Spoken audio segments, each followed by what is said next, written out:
अब भाई सोचो आप, राहुल बाबा ऊपर चीखते रहते हैं, चिल्लाते रहते हैं दिल्ली में बुलडोजर राज चल रहा है, यूपी में योगी बुलडोजर राज चला रहे हैं, गरीबों के घर बुलडोजर भेज रहे हैं। आपके चीफ मिनिस्टर क्या कर रहे हैं फिर यहाँ पे? हाइड्रा नाम सुने आप? किसका घर तोड़ने भेजे आप? गरीब आदमी के घर पे जाता हाइड्रा, अमीरों के घर पे, बड़े बड़े लोगों के, चीफ मिनिस्टर, वजीर, जो लोग भी तालाब में घर बनाए उनके घरों पे नहीं जाता हाइड्रा।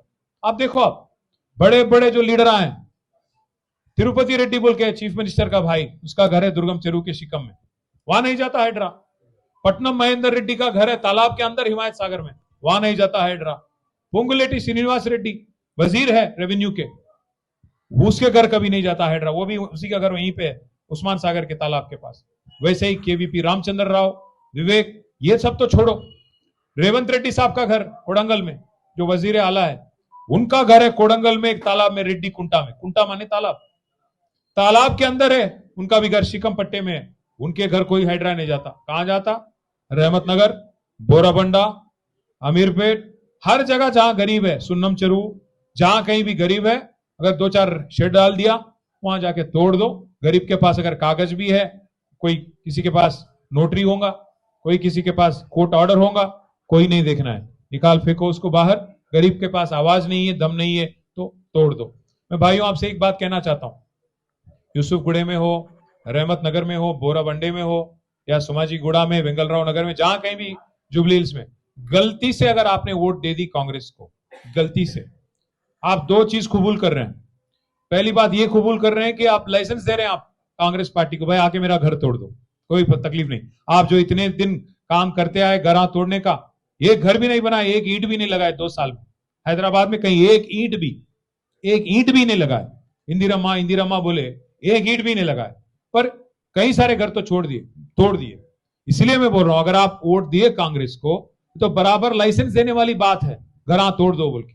और दूसरी बात, ये भी कबूल करने वाली बात हो गई, अगर आप उनको वोट दिए, कि भाई आप जो धोखेबाजी 22 महीने से कर रहे हैं, 6 गारंटी के नाम पे, 420 वादों के नाम पे, उसको कबूल किए जैसा हो जाता, कि भाई जो आप कर रहे हो फरेब और जो धोखेबाजी, उसका पूरा एक बार फिर आप अगर वोट देंगे तो उसका इस्तेकबाल कर दिया, ये वाला हालचाल हो जाएगा, कबूल करने वाली बात हो जाएगी। तो मैं आप तमाम भाइयों से मैं एक रिक्वेस्ट करना चाहता हूं। हाँ, मालूम है हमें भी कि इस इलेक्शन अगर हम जीतेंगे तो इमीडिएटली केसीआर साहब फिर एक बार चीफ मिनिस्टर नहीं बनेंगे, हमें भी मालूम है, आपको भी मालूम है। पर मौका जब मिला सबक सिखाने का कांग्रेस को, कि भाई आप लोग जो कर रहे हो गलत है, तो मौका नहीं छोड़ना चाहिए। दूसरी बात भी है, आप एक बार सोचिए, मैं ऐसे ही नहीं कह रहा हूं कि रेवंत रेड्डी का एजेंडा बीजेपी का है। आप सोचिए, ऊपर राहुल बाबा चीखते रहते, चिल्लाते रहते कि अदानी गलत आदमी है, फ्रॉड है। रेवंत रेड्डी क्या कह रहे हैं? नहीं, अदानी तो फ्रॉड नहीं, हमारे फ्रेंड है, उसके साथ धंधा करेंगे जरूर, उससे 100 करोड़ चेक भी लेंगे हम। जब हम लोग आवाज उठाए तो चेक मजबूरन वापस लौटाना पड़ा इनको, आपको याद होना चाहिए। ऊपर राहुल बाबा बोलते रहते हैं कि चौकीदार चोर है। मालूम है ना चौकीदार कौन है? यहां पे रेवंत रेड्डी क्या बोल रहे हैं चौकीदार को? नहीं नहीं नहीं, वो बड़े भाई, हमारे बड़े भाई, छोटे भाई। आज मैं एक और चीज भी, अहम चीज आपसे कहना चाहता हूं। आज का तारीख है 27 सितंबर 2025। 1 साल पहले, एग्जैक्टली सेम डे, इसी दिन 1 साल पहले हैदराबाद में एक रेड हुआ ईडी का। एक घर था रेवेन्यू मिनिस्टर का, पोंगुलेटी श्रीनिवास रेड्डी साहब के घर पे छापा मारी ईडी। 1 साल पहले इसी दिन, एग्जैक्टली सेम डे, 2 काउंट गिनने वाले, नोट गिनने वाले मशीन भी अंदर गए। मैंने बोल रहा हूं, ये टीवी में ब्रेकिंग न्यूज आ रहा था, टीवी 9 में, इधर उधर बड़े बड़े ब्रेकिंग न्यूज। 2 वोट नोट गिनने वाले मशीन अंदर गए। बाहर आज तक क्या आया मालूम आपको? एक लफ्ज भी नहीं आया आज तक, 1 साल बाद। ना ईडी मुंह खोल रही, ना मिनिस्टर मुंह खोल रहा। क्या हुआ? दोनों में क्या है अंडरस्टैंडिंग, कांग्रेस और बीजेपी में? एक कांग्रेस मिनिस्टर पे आप रेड मारते हैं, नहीं केस लगाते आप, बाहर आके नहीं बोलते आप, बाहर आके कम से कम स्टेटमेंट नहीं देते, क्या मिला, क्या बरामद हुआ, नहीं, कुछ नहीं। ना ईडी मुंह खोल रहा, ना मिनिस्टर मुंह खोल रहा। मतलब क्या हुआ? कौन है बीजेपी का बी टीम, कौन किसके साथ मिला हुआ है, समझने की कोशिश करो भाइयों।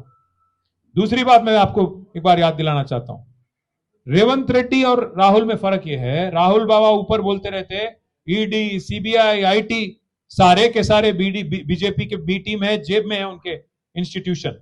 रेवंत रेड्डी क्या बोल रहे हैं? नहीं, सीबीआई काफी अच्छी चीज है, सीबीआई को मैं कालेश्वरम का केस दे रहा हूं, केसीआर को अंदर करना है। मैं पूछ रहा हूं आपसे, अगर सीबीआई खराब चीज राहुल गांधी बोलते हैं, सीबीआई, ईडी और आईटी को खराब मानते हैं राहुल गांधी, तो रेवंत रेड्डी को किसके नक्शे कदमों पे चलना चाहिए? राहुल गांधी के कि मोदी साहब के? आज देखिए आप क्या हो रहा है तेलंगाना में। तो इसीलिए बोल रहा हूं भाइयों, मैं उनके उनके साथ में मेरी कोई आपस के झगड़ा तो कोई है नहीं उनके साथ। ये आदमी जो है एबीवीपी और आरएसएस में काम किया सो आदमी है, इसीलिए वो खुलेआम कह रहा है। आज देखे होंगे आप उनका बयान, वो खुलेआम कह रहा है, कहीं छुपा भी नहीं रहा हो। वो कह रहा है चीफ मिनिस्टर यहां का कि मोदी के स्कूल में पढ़ाई की उसने, कॉलेज हुआ गया चंद्रबाबू के ने, और आज नौकरी कर रहा राहुल गांधी का ने। बीच में हाई स्कूल छोड़ दिया, हाई स्कूल में हमारे पास था, हाई स्कूल में बच्चा अच्छा नहीं था बल्कि हम लोग निकाल बाहर करे। हाई स्कूल हमारे यहाँ था, फेल हो गया, निकाल दिए। तो आज वो भूल गया, उन्होंने बुलाना चाह रहा हो, पर स्कूल गया मोदी का ने आरएसएस में, बाद में हाई स्कूल हमारे पास आया था गलती से, फिर वहां से गया चंद्रबाबू का ने, और बोलता आज की नौकरी मैं राहुल गांधी के पास कर रहा हूं। आप सोचिए समझिए इस आदमी के जो फितरत है, समझने की कोशिश करिए। ये आदमी वहां पे भी टिकने वाला नहीं है, ये आदमी वहां नहीं रहता। देखो आप, मैं आज बोल रहा हूं, आप याद रखो, 2 साल 3 साल बाद जब भी उन्होंने डुबकी मारेंगे बीजेपी में, आप याद रखो इस बात को, ये नहीं रहता वहां पे आदमी। और उसकी फितरत जो है, सेक्युलर आदमी नहीं है इन्हों। आप देखिए उसका हालचाल देखिए आप, वरना ये कैसे चला रहे हैं हुकूमत। मोहब्बत की दुकान बोलते राहुल गांधी, काय का मोहब्बत की दुकान? घर थोड़ना मोहब्बत की दुकान है। केसीआर साहब जब थे हैदराबाद में, उन्होंने 1 लाख गरीबों को जीवो नंबर 58 और 59 में पट्टे दिए। नोटरी जिनके पास था उनकी भी लीगलाइज करने की कोशिश की केसीआर ने। 1 लाख डबल बेडरूम घर बना के दिए आपको केसीआर साहब। ये होता है मोहब्बत की दुकान। आप क्या चला रहे हैं आज? ना एक गरीब को कुछ आपके तरफ से एक स्कीम मिलता है, ना एक गरीब को आपके तरफ से कोई राहत मिलती है, ना एक गरीब को पट्टा मिलता है, ना एक ईंट लगाए आप, फिर भी आप मोहब्बत की दुकान। बुलडोजर भेजना मोहब्बत की दुकान है क्या घरों पे? हाइड्रा भेजना मोहब्बत की दुकान है क्या? चीज है आप सोचिएगा। और यहां पे जो शख्स थे हमारे आपके नुमाइंदे थे, आपके एमएलए थे, मागंटी गोपीनाथ साहब, सेक्युलर आदमी थे, हमेशा आपके साथ थे, गरीबों के साथ थे, कोशिश करते रहते थे। जब भी आप बुलाए आधी रात को भी आ जाते थे। मैं अभी आ रहा था यहाँ पे श्री राम नगर और इस इलाके से, मैं देख रहा था कई सारे जगह उनके फाउंडेशन स्टोन लगे हुए हैं, हर जगह हर गली में सीसी रोड या ड्रेनेज या जो भी आपके खिदमत करने के लिए जो भी कोशिश उन्होंने की। आज 5 साल के लिए आपने उनको इलेक्ट किया था, आज 1.5 साल में उनकी इंतकाल हो गई। और इसीलिए कल टिकट पार्टी ने उनकी विडो को, कल मागंटी सुनीता जी को टिकट दिया पार्टी ने, और आपके पास आपके आशीर्वाद के लिए भेजा। उम्मीद करता हूं भाइयों कि उनकी फैमिली है, उनकी वाइफ है, उनको भी आप वैसे ही मौका देंगे जैसा आपने गोपीनाथ साहब को दिया। और आप एक चीज ना भूलिए, आज कांग्रेस पार्टी की हुकूमत जो तेलंगाना में है, बड़ा अजीबोगरीब हुकूमत है, जिसमें कोई वजीर नहीं आपका, जिसमें कोई एमएलए नहीं है आपका, और जिसमें कोई एमएलसी भी नहीं है आपका, कोई नुमाइंदा नहीं है आपका। मुस्लिम कम्युनिटी से पहली हुकूमत है ये कांग्रेस की, आजाद हिंदुस्तान में पहली हुकूमत 80 सालों में, जिसमें आपका कोई रिप्रेजेंटेशन नहीं। तो इसको कैसे बुलाएं मोहब्बत की दुकान? एक और बात भी मैं आपको याद दिलाना चाहता हूं, अजहरुद्दीन साहब मेरे भी दोस्त हैं, मैं इससे पहले कई बार मिल चुका हूं उनको। इससे पहले उनको टिकट दी थी कांग्रेस ने 2023 में, पर अब उनको भी कट मार दिए। अजहरुद्दीन साहब बड़े जबरदस्त प्लेयर है, कैप्टन साहब, अच्छा फ्लिक मारते हैं उन्होंने, अब उनको भी फ्लिक मार दिए रेवंत रेड्डी, फुटबॉल खेल रहे हैं उनके साथ, उनको ले गए और लटका दिए बीच में कहीं। इससे पहले आमिर अली खान साहब थे, एमएलसी, उनको बना दिया, जबकि गवर्नमेंट का कोई हक नहीं था, उनके पास कोई अधिकार नहीं था, मामला कोर्ट में था, सुप्रीम कोर्ट में, उनको ले जाके एमएलसी अनाउंस कर दिए, ऐलान कर दिए, फिर सुप्रीम कोर्ट ने उसको स्ट्राइक डाउन कर दिया। अब क्या कर रहे हैं इन्हों? अजहरुद्दीन साहब को टिकट नहीं देना था, इसीलिए उनको कट मार के उनको ले जाके बीच में लटका दिए, जबकि मालूम है इनको कि एमएलसी नहीं बना पाएंगे, जबकि मामला पेशी वहां पे चल रहा सुप्रीम कोर्ट में।